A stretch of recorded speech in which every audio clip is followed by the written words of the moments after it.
Hey everyone, this is Randy Kim from the Banh Chronicles podcast, and this really gives me such an honorable pleasure to bring back one of my favorite guests that I had on several years ago. Her name is MILCK, otherwise goes by Connie K. Lim. She's a singer, songwriter, artist, activist who pens anthems in hopes to spark healing and empathy. Her viral song "Quiet" was named a Billboard #1 protest song. NPR's featured American anthems, and a top feminist anthem of all time by Harper's Bazaar. Recently, Elle UK named MILCK as a top 40 women of hope. MILCK also composes songs for film, television, and artists from John Legend to Natasha Bedingfield. MILCK has gone viral again with a nurse song titled Sisters of Winter as featured on ACLU's 2026 national campaign. And in July of this year, Jolla Playhouse will host the world premiere of The Family album, an original musical co-composed by MILCK and inspired by MILCK's healing journey.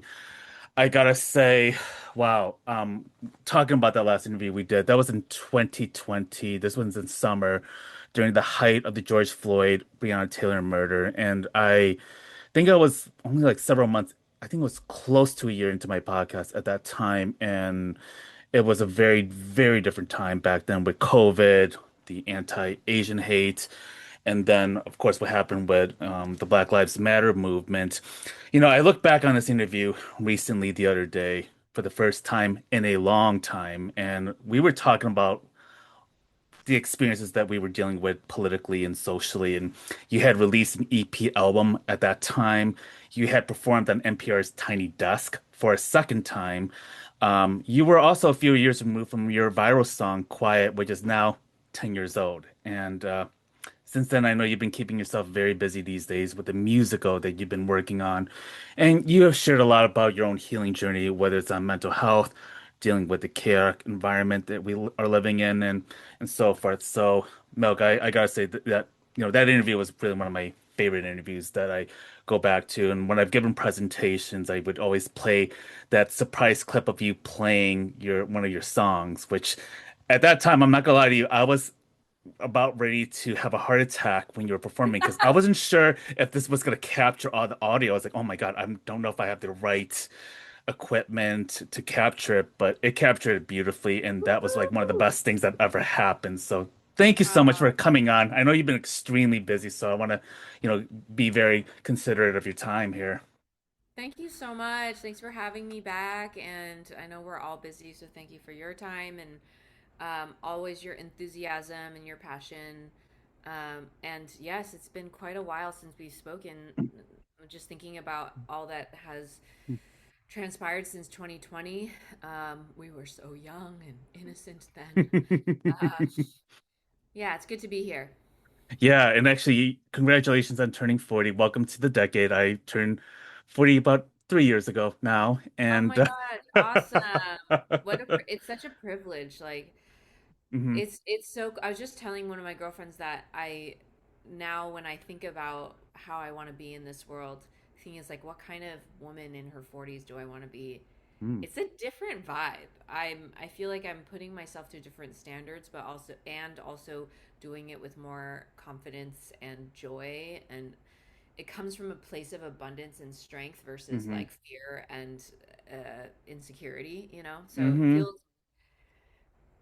I'm liking it so far, and I've heard from so many people for the 40s are their favorite decade. Mm. Um, and I'm really feeling that. I'm feeling like I'm enjoying my life right now. Yeah, I think that resonates with me too because I think, this past year I have been leaning more into my abundance, just as you have just mentioned.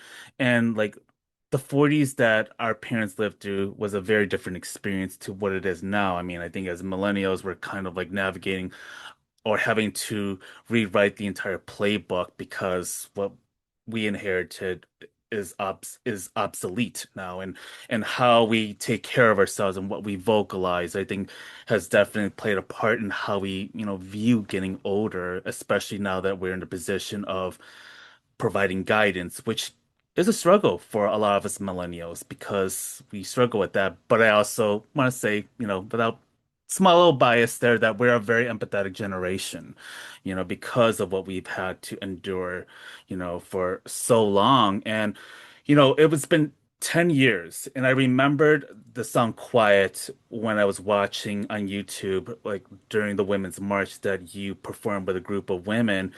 And you wrote that song based on your own personal experiences of assault and in coming into your womanhood. And I wonder about how do you feel about that song now, 10 years later? What is your relationship to that song and how do you feel like it has stood over time?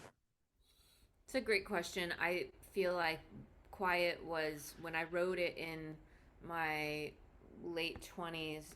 I wrote that song to heal from my own experiences, as you said, with sexual assault. And now, as I've grown older and learned, like a more specific term too is within the window of domestic violence. It was like in a domestic partnership, and being a teen when it happened was its own form of processing, like understanding that I was a child. And I spent my 30s carrying that song with me and meeting people who also needed a voice for themselves to encourage their own healing. And so in my 30s, I got to meet a bunch of people who agreed with me, who empathized with me as well. And in that process, I gained more confidence in my story. And more so, I gained this even deeper purpose of continuing to bring more healing or opportunities for healing for myself, and then showcasing it for others so that if it is of value to them, that they can use it for themselves. And part of my healing journey has been writing this musical called The Family Album, uh, which Quiet is in the musical. And another song I wrote, part of my healing journey, is called Oh Mother. um, and that song is in there as well in the musical.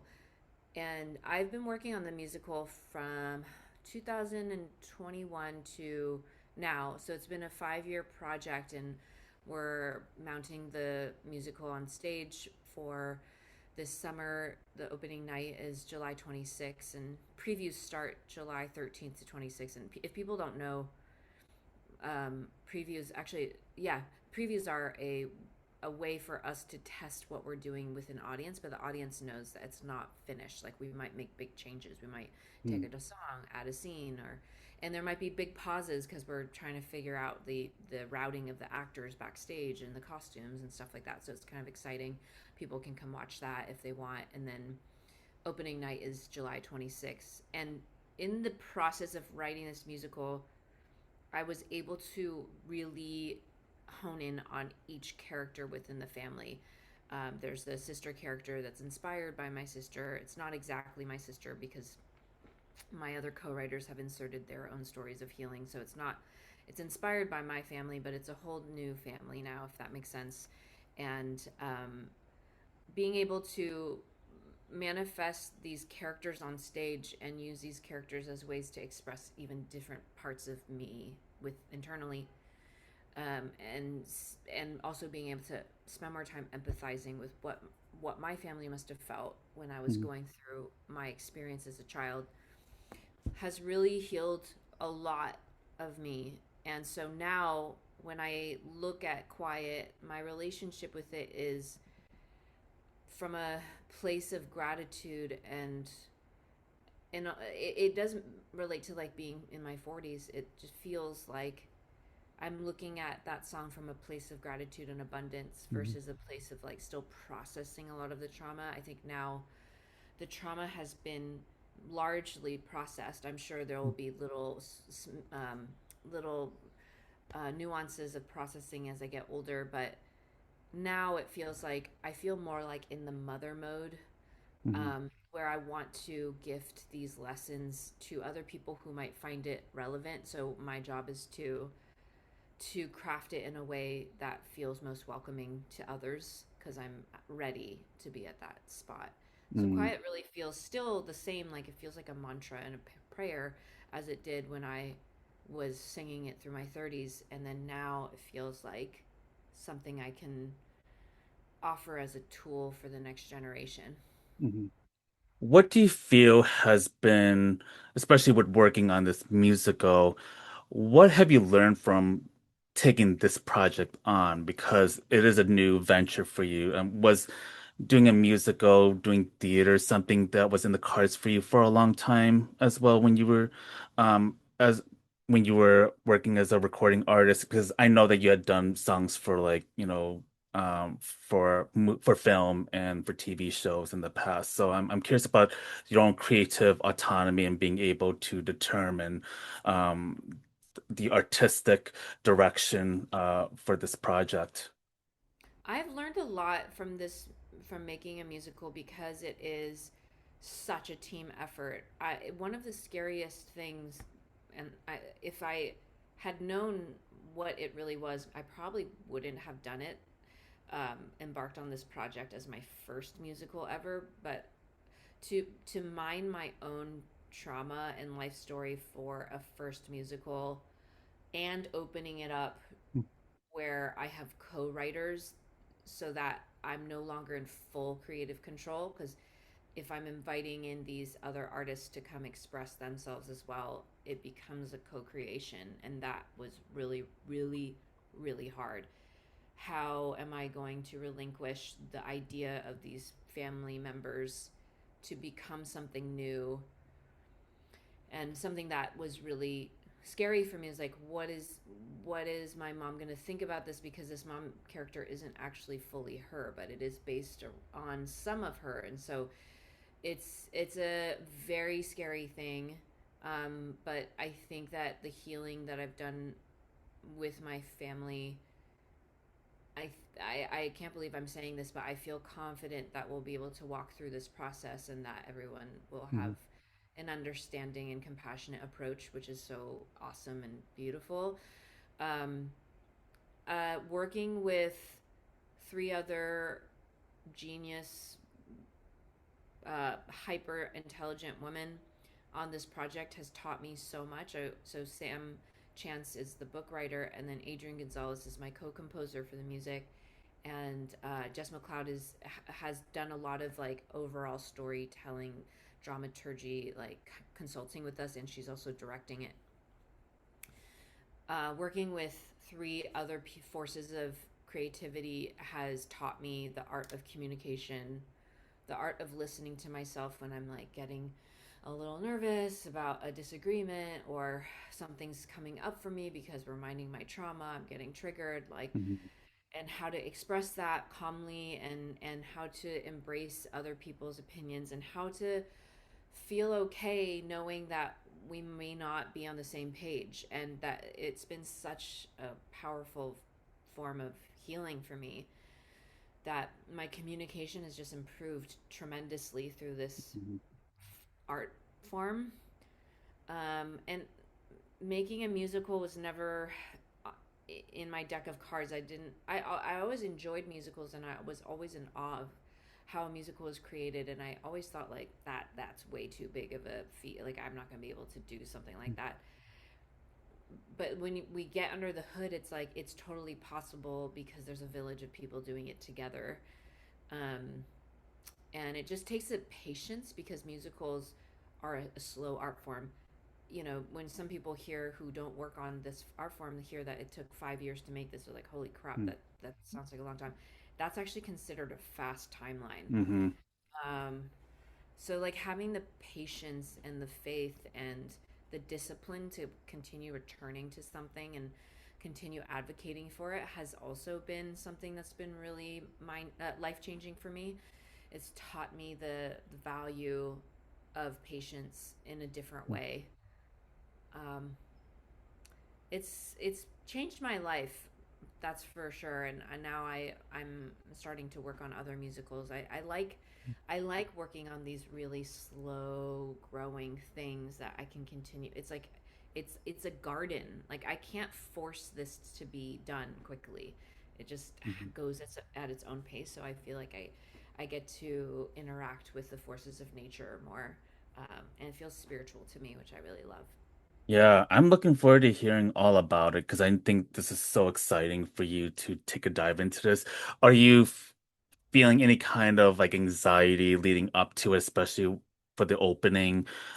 What have you been able? I don't know if you've gotten any feedback from other folks that might have seen the preview, or I don't know if it has, gotten to that stage yet. But what are your feelings, and what do you hope would be the outcome for audiences that are attending this? We have done 3 workshops, which means like we will hire actors and they'll play out the parts, and then we edit and we do rehearsals, and then we invite a select group of people to come watch and give us feedback, and then we also feel the room.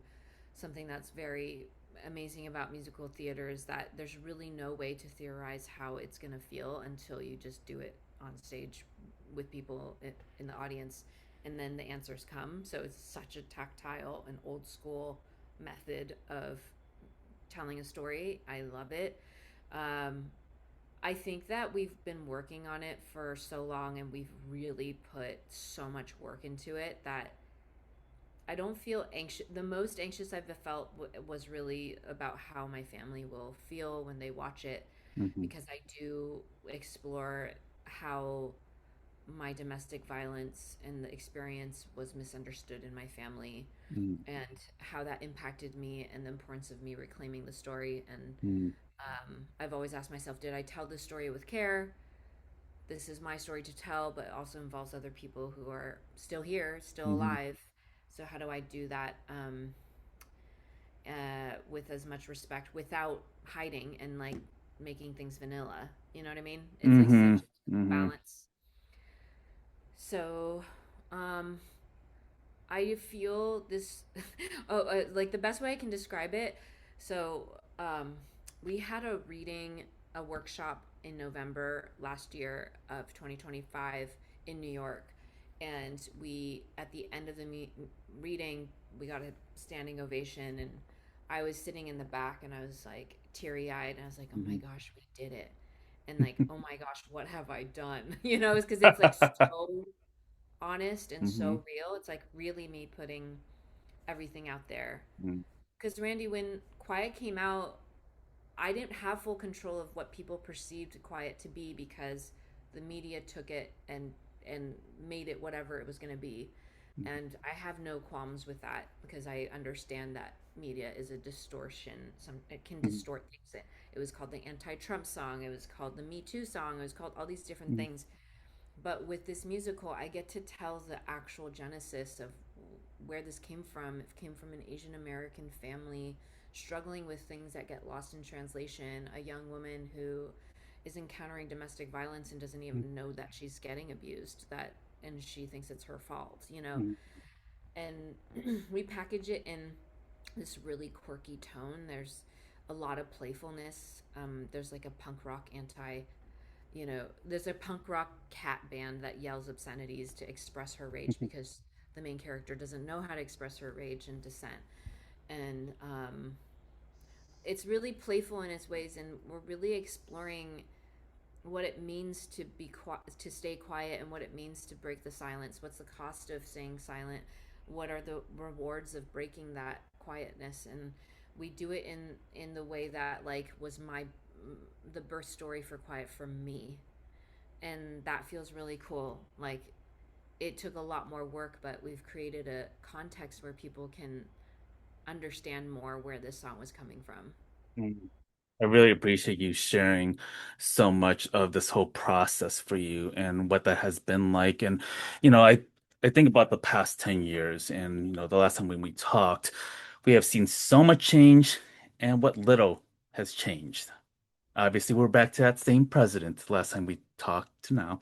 But how do you still continue to navigate this world as an artist and trying to find hope as an artist and as a person in this unbelievably unpredictable, chaotic time? When I think about the challenges of the world, and sometimes when it feels too daunting, I then zoom.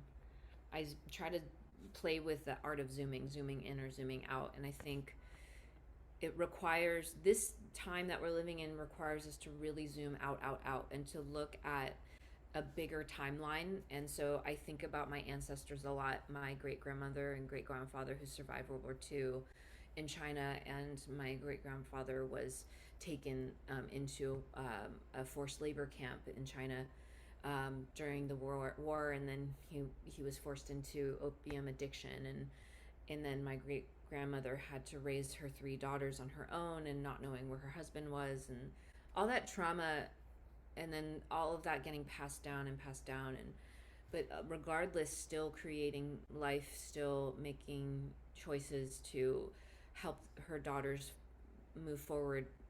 Was there trauma? Was there pain? Probably. And there's a lot of stories that have been lost through the years, um, because of some of the customs of traditional Chinese families of not talking about the hard things, because they're like, we move forward, we don't want to excavate that. So I think about my great grandparents a lot Mm. when I think about this time. Is there was a lot of treachery during that time as well, and as the treachery that's happening now. And then I hold on to some things of like, I was talking to one of the leaders of the Black Lives Matter movement from 2020, and they were saying how they felt like the movement didn't work. It didn't do the things Mm. that they wanted it to do. And I totally respected their opinion, and I said, I just want to share with you that that movement shifted so much of the media that surrounded what it means to be black. What does black beauty look like? What does black joy look like? And that really infiltrated my life, and the way that I was able to expose my parents to that, and the conversations I was having with my fellow API immigrant immigrant children. It's like, hey, we should tell our parents that because of black activism in the 1960s, Mhm. Asian people were able to immigrate here in ways that we weren't able to, um, and how we're also interconnected. And I was able to have conversations with my parents about that and be like, "Did you know that?" And they didn't know. They didn't know. They had no Mhm. idea. They didn't have the context, and it softens the edges between people who might be guarded um, against each other, and that still remains. Mhm. And it's also true that there's more people who feel permission to be outright racist or hateful in this time, and I think all of it is a way to mask a fear and a pain that we're all navigating, that I think really did get amplified during COVID. All the uncertainties, all of the things that have forced us to change and adapt have made us anxious, and we don't know where to direct that anxiety. There's grief that we haven't really grieved. Bo Sia is this amazing poet, and he says like it's too tremendous of a cost to rob ourselves of the power of grief. Grief can, it hurts, and it's so scary to feel grief, and it's so hard to hold it in our bodies. But once we do, Mhm. we soften, and we don't feel this need to blame other people as much. But if Mhm. we are guarding ourselves from it, then it's easier to just blame, because we're trying to not go there. We're trying not to feel that tremendous grief Mhm. that every human feels of just being alive, and not Mhm. really. It's always been uncertain. There's never been a time of certainty, like other than illusions of certain eras of time where certain populations had a sense of like routine, but other people didn't, so that's all been an illusion. Mhm. um, so I think I look at it like that, and then Mhm. it keeps me, and then I look at like the music industry. The amount of women that work together now is tremendous compared to when it was before Mhm. 2017's Me Too movement. I can't tell you what a different landscape it is. It used to be really isolated. It used to be women working with a circle of men, Mhm. versus now women are reaching out to each other. We feel like we need to talk to each other.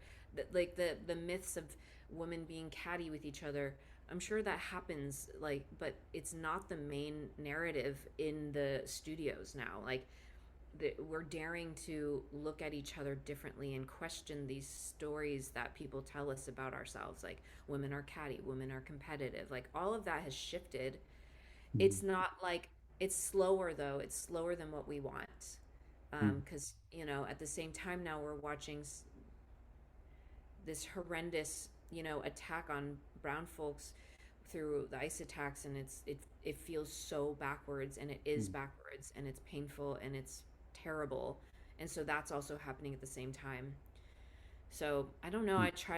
I'm just trying to hold all of it at the same time. Yeah, and I think about, breaking generational trauma because I know that it's something I think about, especially as like what you alluded to or what you shared about your own ancestors and what they've experienced during World War II. My parents, and as I've said many times on my own podcast, you know, my dad being from Cambodia and part of Vietnam, and then my mom's family escaping from Vietnam, and then the French colonization, and there is a lot to unpack, and I felt like I was dealing with mental health issues more recently, like about a few years ago, and I thought about how much that generational trauma really affected me later on in life, and that I was never able to properly work through it until I had to, you know, really build my self-awareness and pause. Mm. And I know you talked about this a few years ago, like around the same time. I think I was trying to reach out to you because I know you had shared your own mental health, journey. And I was kind of dealing with my own, set of circumstances. And I wonder, what does your own healing look like, but also what have you been pivoting away from? Because I think in the last interview, you talked about having these people-pleasing tendencies. I Hmm. definitely had that too. And I think since in my 40s, I feel like I've had a lot of liberation in saying no. I think this Woohoo. is ridiculous.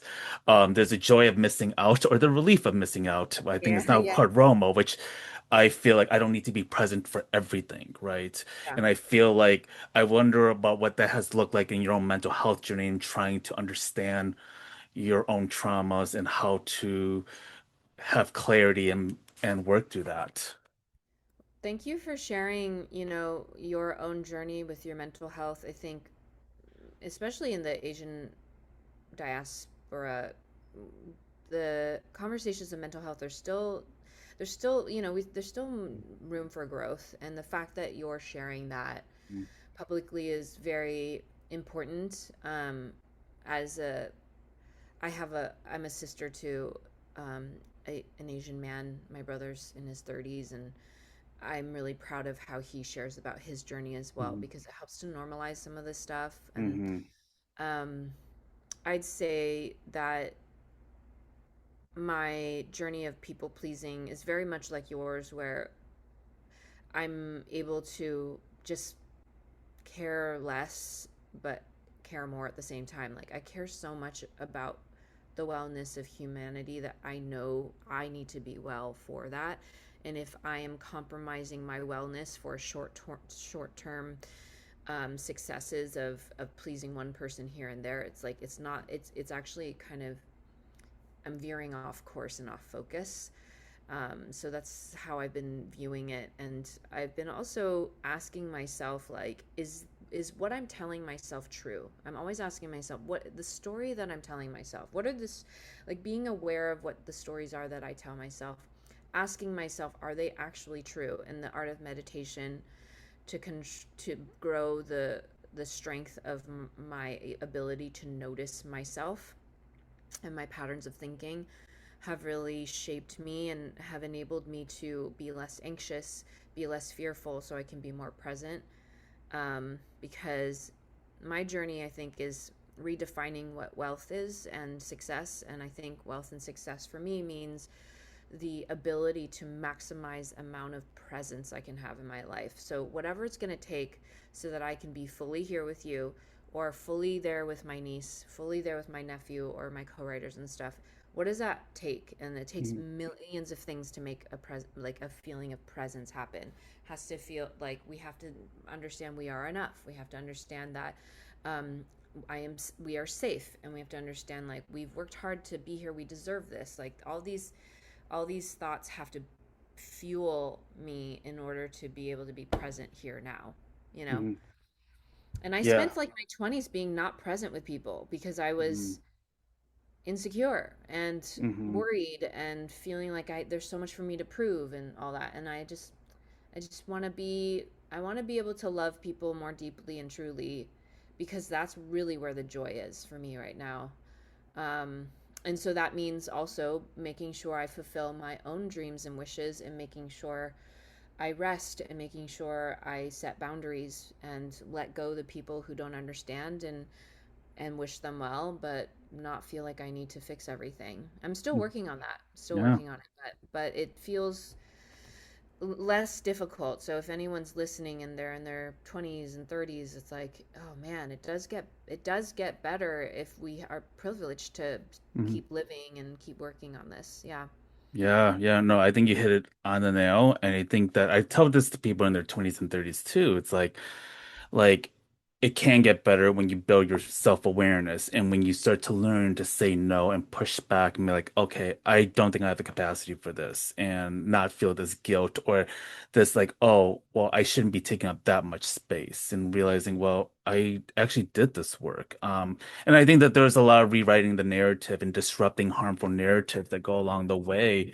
And you've been releasing a number of songs, EPs since 2020. I remember Gold, which was like one of my favorite EPs, and I will say Slow Fade has really been one of my favorite songs. Thank I you. would play the heck out of that song for a while Thank because you. That I means more. mean, especially when I would just go out for walks in the fall, it's like it just felt like this um it felt like was a song that I needed back then too when I was dealing with grad school. And yeah, what has your music direction been like in terms of like recording songs in your own process, and releasing them? Because I know that you were working with a major label and then you went independent. So what has that navigation been looking like in terms of navigating the streaming world we live in? The streaming world is definitely something that has really impacted artistry on so many levels for me. Um, I would say that after Gold Into Gold, the EP that I did with Atlantic, that was released March of 2020, and it kind of got overshadowed by the pandemic, and then I wasn't savvy enough on TikTok or then to kind of salvage um, the life of that EP, because I was more of a in-person live, like go touring, promote Mhm. old school way person. And over the years, I've had to wrestle with my own resistance of putting my art online and making what people call content. And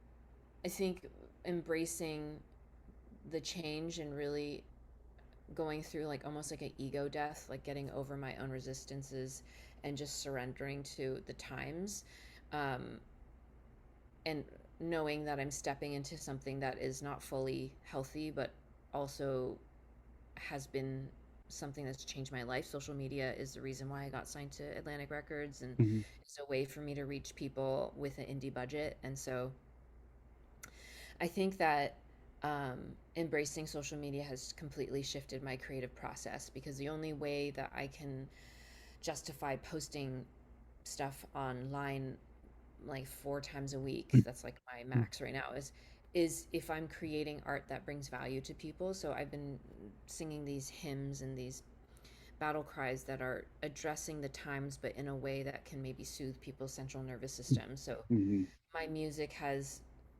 become that. Now I've become kind of obsessed with these hymns, and Mhm. now I'm orchestrating them with instrumentation, and I'm crafting a new sound.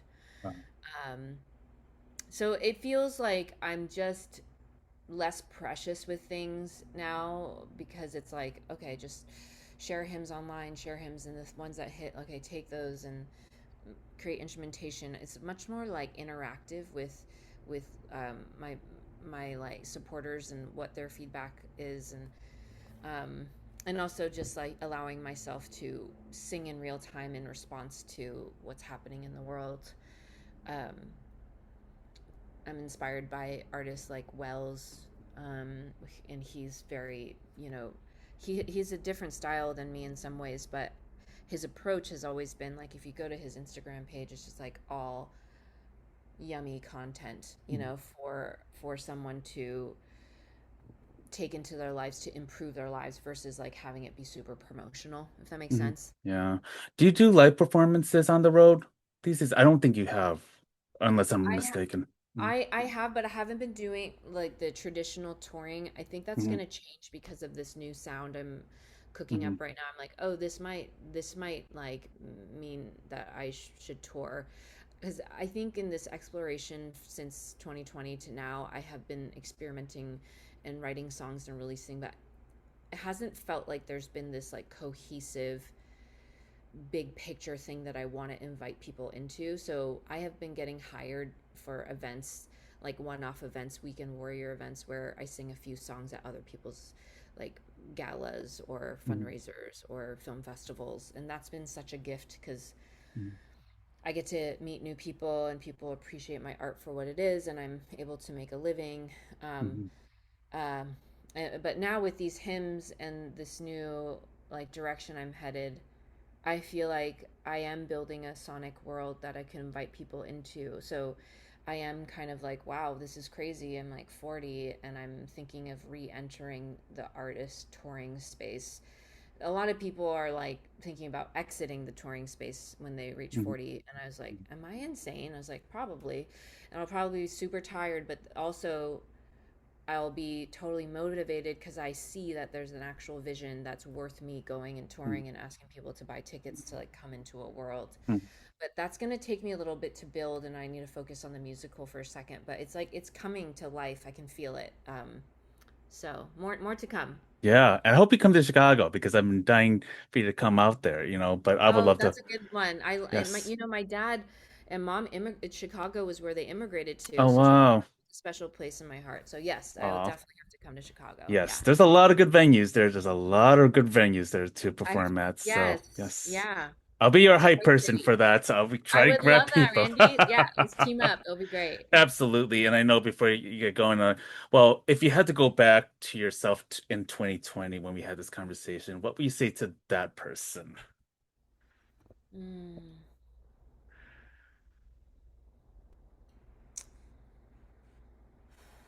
I would say I would say to her,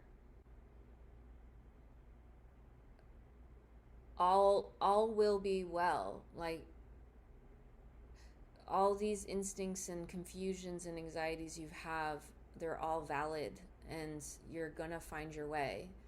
And the more you work with the flow of life versus trying to control it, the better. um, it's all gonna pan out better than you thought. Better than you thought.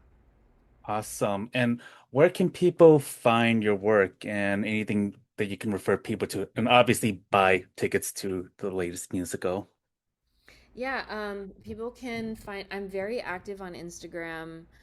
Um, so it's Instagram.com/milk MILCK music, and then my website I try to update as much as possible. I do a monthly newsletter where I have little hand drawn illustrations and personal updates um, and professional updates. So I love when people sign up for my email list because I can get more personal. I feel safer there. Mhm. Like I don't post pictures of my niece and nephew or family on my social media as much, but like on the email list, I can get a little more personal because it's just a safer container. Yeah, Uh, so totally. people can And sign up on milkmusic.com. Yeah. yeah, totally. And also now I think the last time I talked to you, you were on the 50,000 follower mark on Instagram. Now you're over 150,000, which is pretty disorienting if you think about that, you know. It's pretty crazy. Yeah, I grew over this past year when I started just letting go and just following my instincts, not over planning, not trying to control. I was just following like what feels right. I was like, I don't want to promote my album, so I'm gonna sing these hymns, and that's what Yeah. kind of changed my Instagram life. Yeah, that is so awesome. And I'm so glad to have this conversation with you. All the You. best to you in this new project that you're promoting very soon and also with your own creative direction and such a joy to have you around and all the best to you, my friend. Yeah, you too, Randy. You're a joy and a light.